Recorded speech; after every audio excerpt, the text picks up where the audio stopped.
We now continue with Smurf. I heard this story from my father one night when we were both drunk and talking more than usual. My relationship with my dad was never great, and we only really spoke on holidays after my mom left when I was a kid. That night was the longest we'd hung out without it turning into a screaming match. I was wandering around my childhood home, feeling nostalgic and buzzed, looking at old photos and junk from when I was a kid. We started talking about people we had not thought of in years, old friends, neighbors, just random stuff. Eventually, the conversation died and there was this long silence. My dad suddenly coughed and looked at me with this weird intensity. He said, "You know I was in Vietnam, right? And I spent some time in Okinawa." I nodded, feeling a little uneasy, not sure where this was going. I half expected him to tell me I had a half-sibling in Asia or something, but it was not that simple. He said, "This story is kind of long, but here goes."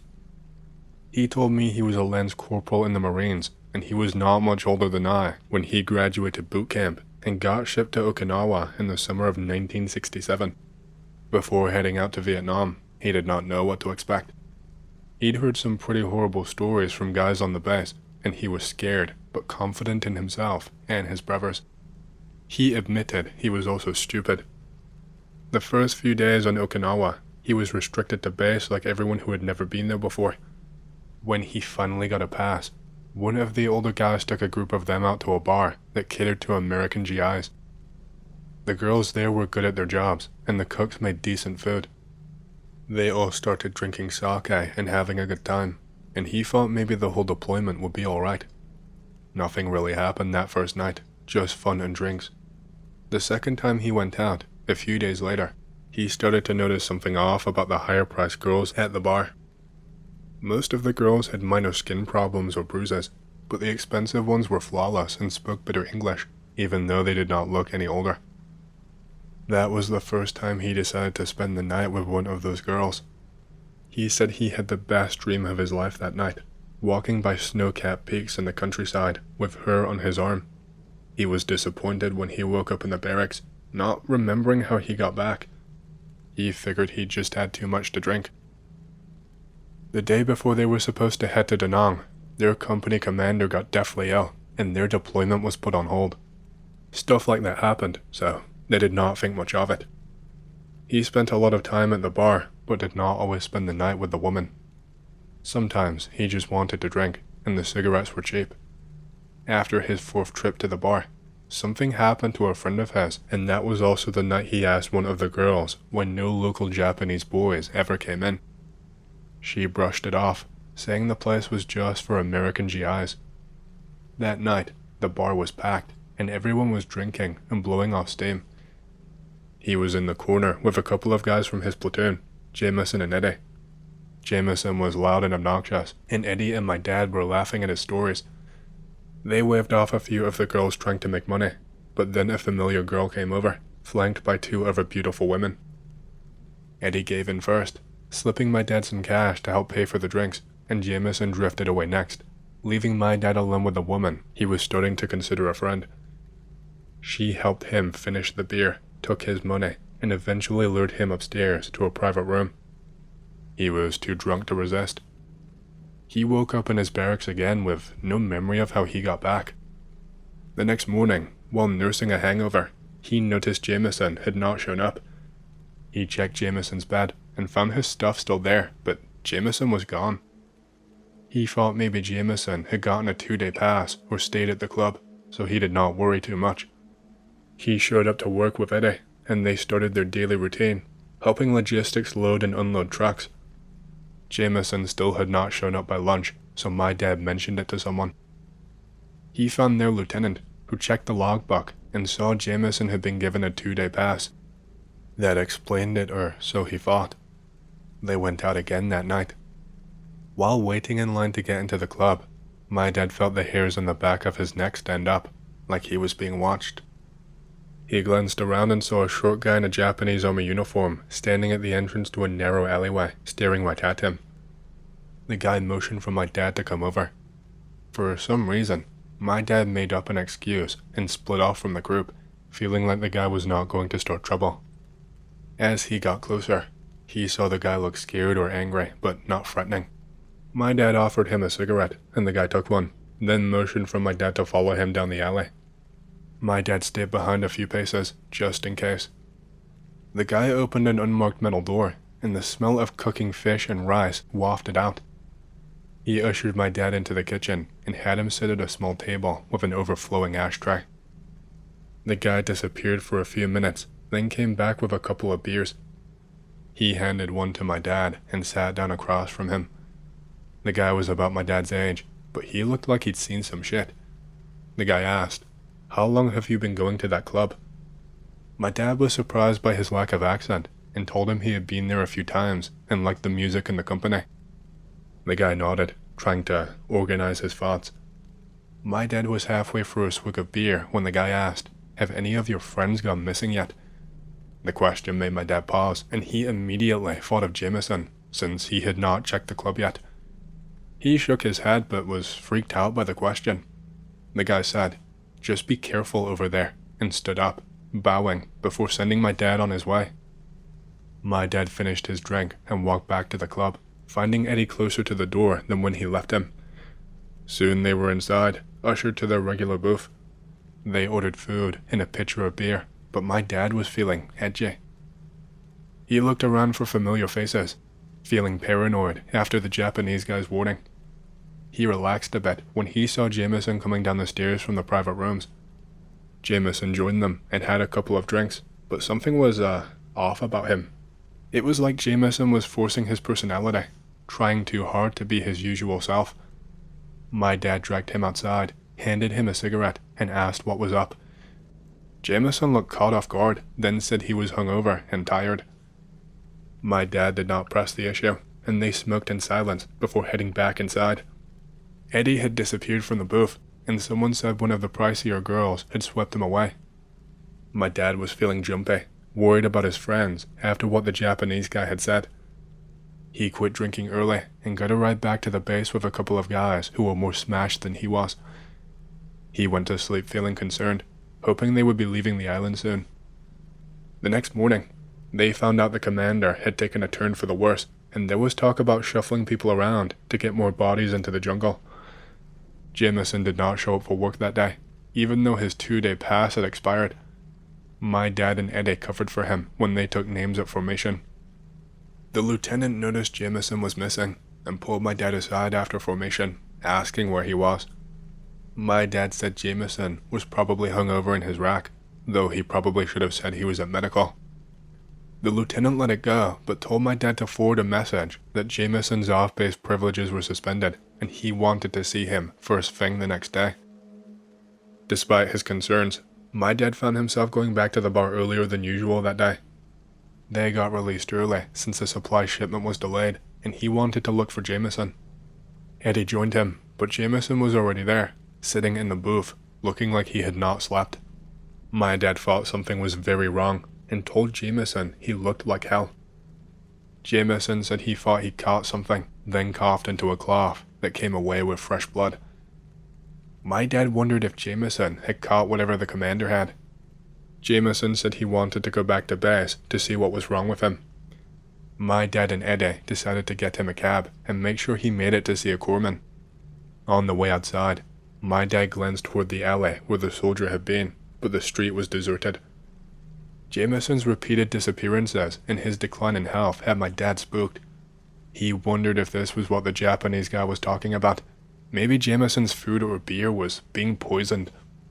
Jameson could be obnoxious when he drank, and a lot of locals did not like having Americans there.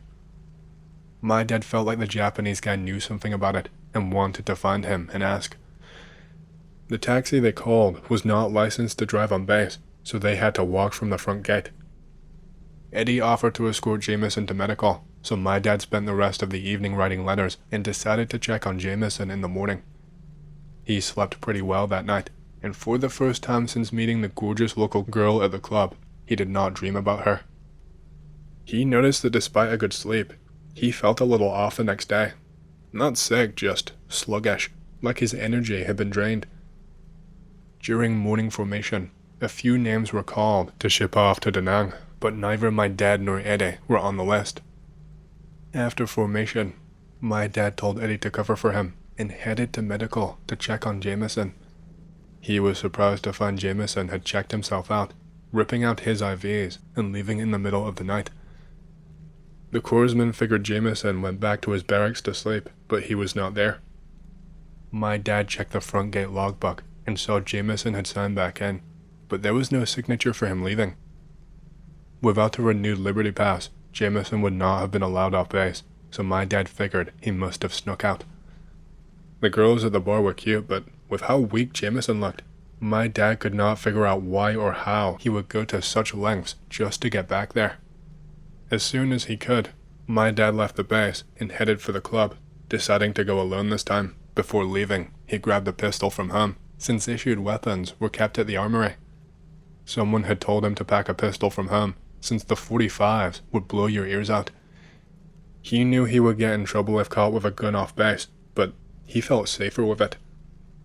The place was practically empty when he got there, and he did not see Jameson. The staff were not helpful, so he went back outside and found himself heading to the alley again.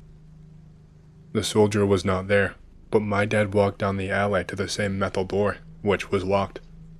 He tried to go around the front, but as he turned, he nearly collided with the Japanese soldier, who had walked up behind him silently. The soldier apologized for startling him, then knocked twice on the kitchen door, yelling something in Japanese. An old man in a suit opened up the door, looked at them, and then let them in. The soldier walked my dad to a private booth and ordered for both of them. They made small talk, and my dad tried to figure out what to ask without sounding accusatory.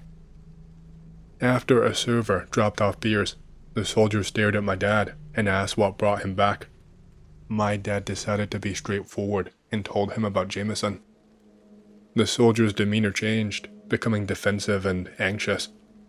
He did not brighten when my dad mentioned the possibility of food or alcohol being poisoned. They ordered more beers, and my dad reverted to small talk to keep the conversation going. The soldier's name was Brian, and he had been born in the States and went to school there, which explained his fluent English and American name.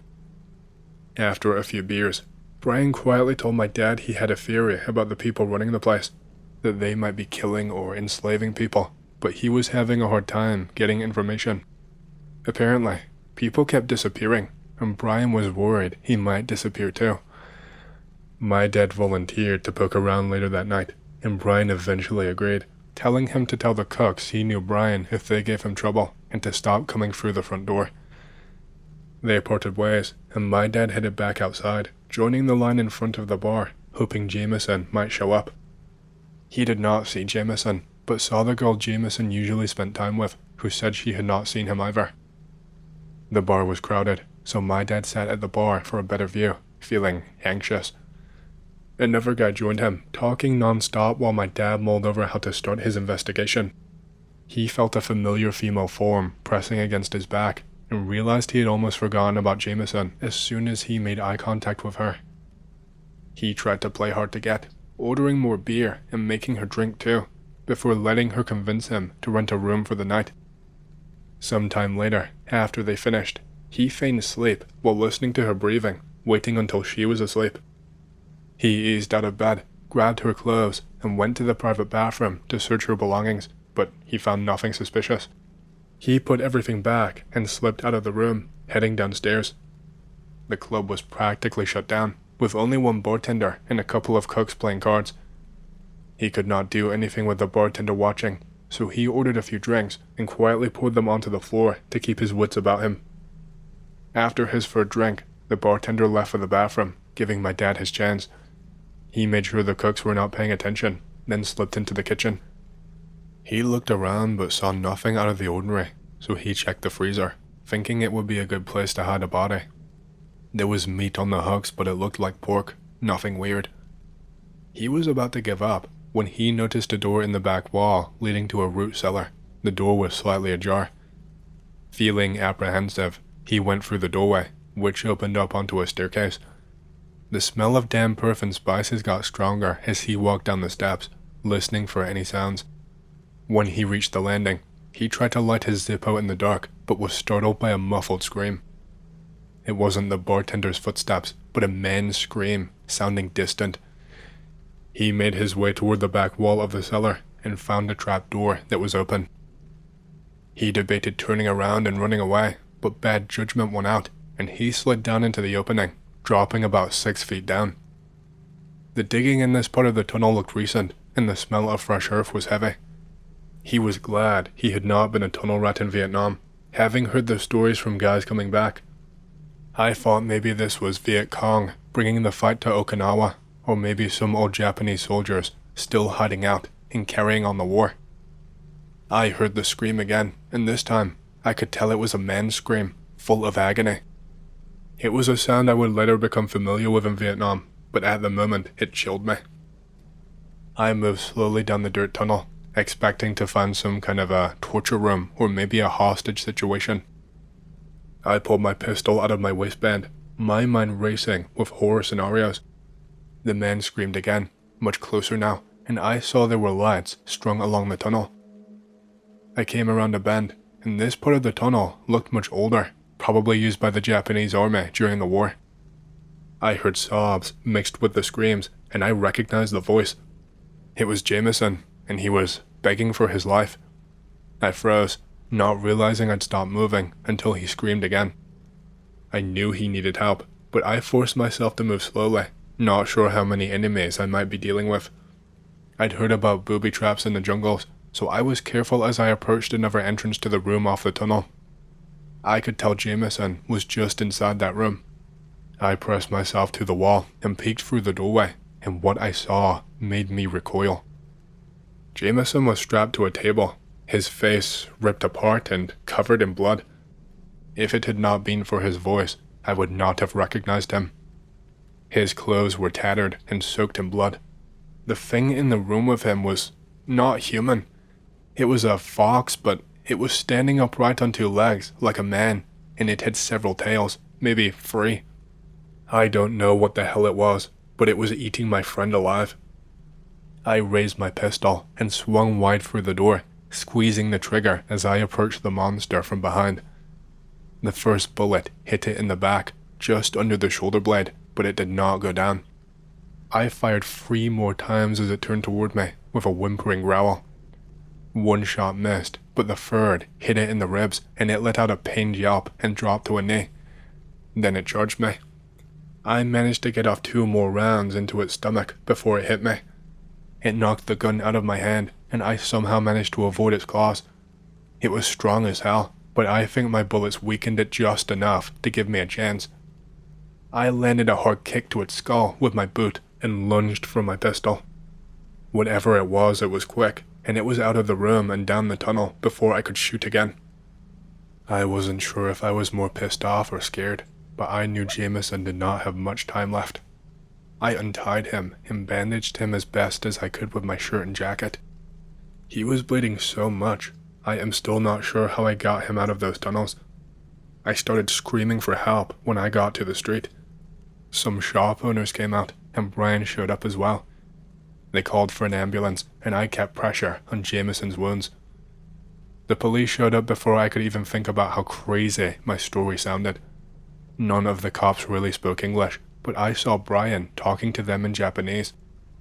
The official story was that Jameson had been attacked by dogs. They were half right, but without any proof. I knew if I told the truth, they would throw me in the loony bin. Law enforcement was pretty loose, or maybe they just believed whatever Brian told them. The cops left me there and did not ask me to come to the station or make a statement. I followed Brian back into his dad's restaurant after the cops and ambulance left. He asked me what happened, and I told him everything. He didn't seem surprised or skeptical, like he expected something like this. All he said was that I had done enough, and he would take care of the rest. I told him I wanted in on whatever he was planning, but he shut me down and told me to get back to base and sit tight. He gave me a beer before he left, and I thought about following him, but for the first time in weeks, I did the smart thing and stayed out of it. I went back to base and reported the incident, telling them Jameson was being taken to a hospital. I left out the part about the fox. I could not have slept that night, even if I wanted to, but around 4 a.m., a lot of the guys were awakened by the sound of an explosion in the distance. Everyone thought maybe the enemy was bringing the fight to Okinawa, but that did not make sense and was quickly dismissed. A few hours later, we were standing in full battalion formation, and we were missing a few guys from our platoon, not just Jameson. The explosion had been the bar being blown to smithereens. It killed all of the guys sleeping with the girls upstairs, including Eddie, and took out a good part of the buildings around it.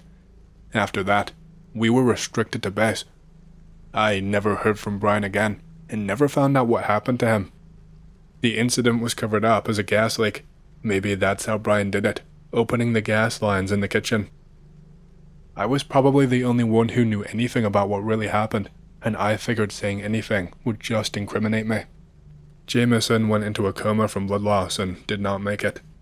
After that, I stopped making new friends, which was probably a good thing, because I would have lost a lot more once I got to Vietnam. I shipped out the day after I found out about Jameson's death. I saw things in the jungle that were horrible, but nothing ever made me forget about that thing in the tunnels. I never told anyone else this story until now, but it feels good to get it off my chest. After my dad finished telling me the story, he was quiet for a long time. I thanked him and let the story sink in as I went to sleep. I never checked out anything he told me, but I wanted to share the story with you guys because I thought you would appreciate it. Hey, hope you've enjoyed the story so far. If you want to hear more, make sure to subscribe, like the video, and leave a comment because it lets YouTube know you like the content and helps more people to see these videos. My next big goal for the channel is 100,000 subscribers, and as a celebration, I will be doing a Q&A video once we hit that goal. Thank you, and back to the stories. I was with 1st Battalion, 5th Marines in 2005, stationed in Ramadi, Iraq on my third tour. We were assigned to guard an old Iraqi police station and its jail, a place that felt wrong the moment you stepped inside of it. The booking office looked like it was stuck in the 1970s, with a battered desk, a holding chair with restraints, and a corkboard covered in faded bulletins. The whole place was painted in this sickly green-blue color that made your skin crawl. Down a long hallway, there was a doorway leading to a room that looked like a gym shower, but with chains and shackles bolted to the walls. The smell in there was thick and metallic, like blood. It was so strong, you could taste it. We found dark stains and what looked like bits of skin and hair around the drains and shackles. I still wonder if what we saw that night was real or if my mind was playing tricks on me. I just wanted to include that first part to set the tone for what we saw because, like I said, I still don't know if I can believe it. It was early in our deployment, maybe February or March, and the nights were cold. That night, I was on a 12-hour shift at Post Alpha with another Marine named Jim. Sometime after midnight, we started hearing someone screaming in Arabic, the kind of scream that makes your blood run cold. Even though we did not speak Arabic, you could tell the guy was in agony, choking on his own blood. We called for backup, and our sergeant and lieutenant showed up, probably thinking we were losing it. The screaming stopped just before they arrived, but then it started up again, louder and more desperate. The lieutenant actually jumped at the sound, and I could see the fear in his eyes. He picked me to sweep the building with him, and Jim tossed me his Benelli shotgun for close quarters. We cleared the booking area and headed down the hallway toward the showers, my flashlight barely cutting through the darkness. As soon as we got close, the air changed, like something heavy and cold was pressing down on us. I could feel every hair on my body stand up, and I knew something was horribly wrong. The lieutenant was right behind me, and I could see he felt it too. I led the way into the shower room, shotgun at the ready, heart pounding so hard I thought it would burst. The room was long and narrow, with a high ceiling, and as I swept my light across the far corner, I saw them. 2 huge, red eyes, at least 8 feet off of the ground, staring back at me from the darkness. They looked almost dog-like, but there was nothing else, just those eyes floating in a patch of darkness my flashlight could not touch. The darkness around the eyes was so thick it seemed to swallow the light, like a solid black mass.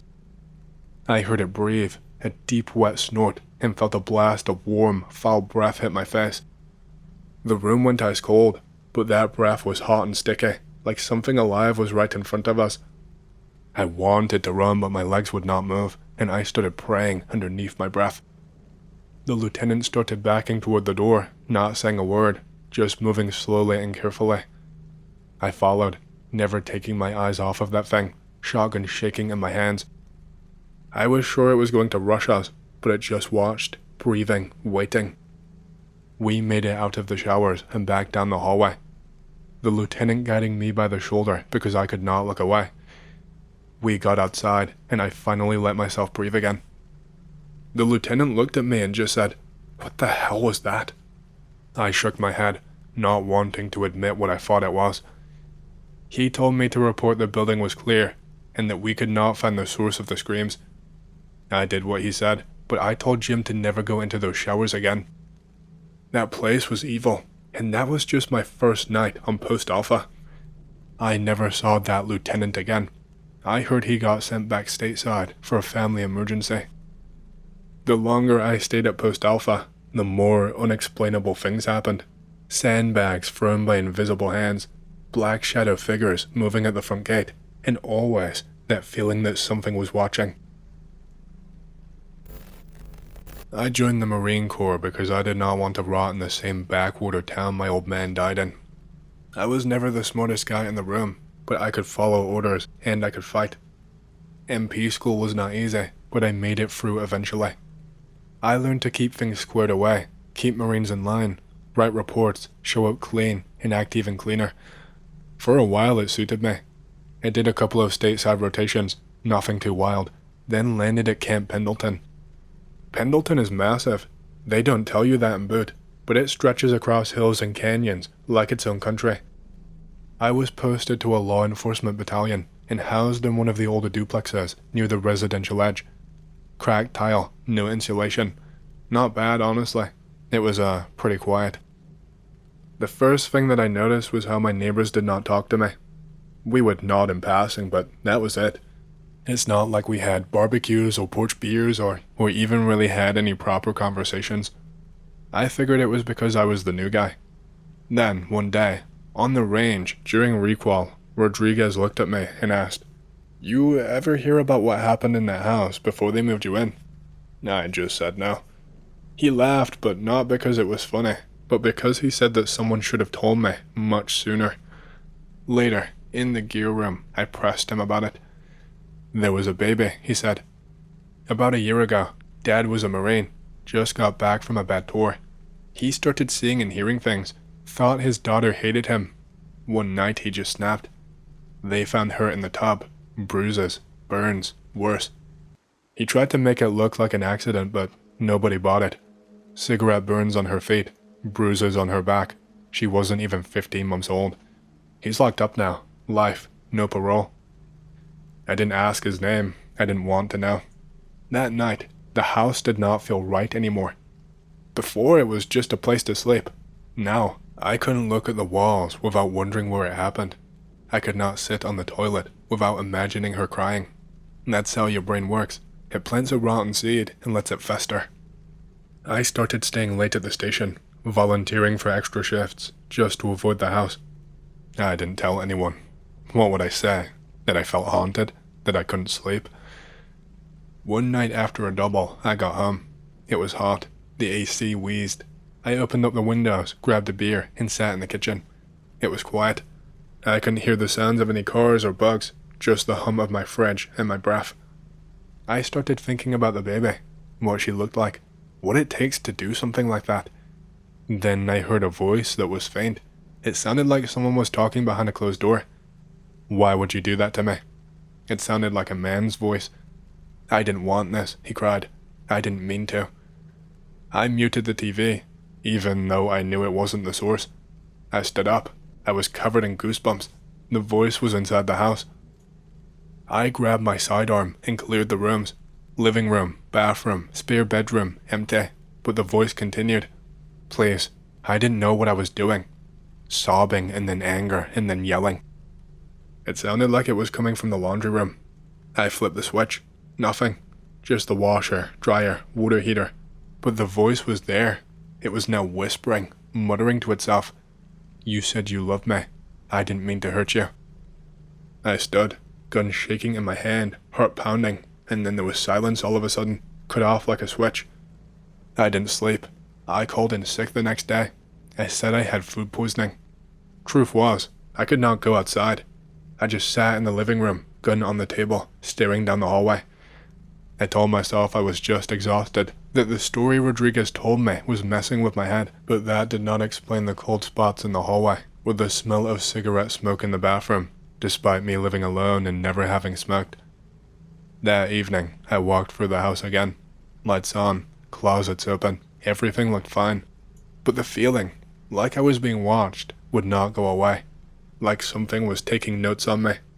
I ended up back in the kitchen, another beer. I didn't drink it. I just stared at the label until my legs went numb. Then, around midnight, I heard it again, a whisper right behind me. Help me. I spun around. The chair hit the tile. Nobody was there, but the air behind me was ice cold. It was freezing, and it lingered. Another sleepless night. Sat in bed, lights on, gun on my lap. I moved out a month later. I pulled some strings and got reassigned to a different unit near admin. I told them I was getting migraines from mold. They didn't even ask me any questions. They just signed it off without an issue.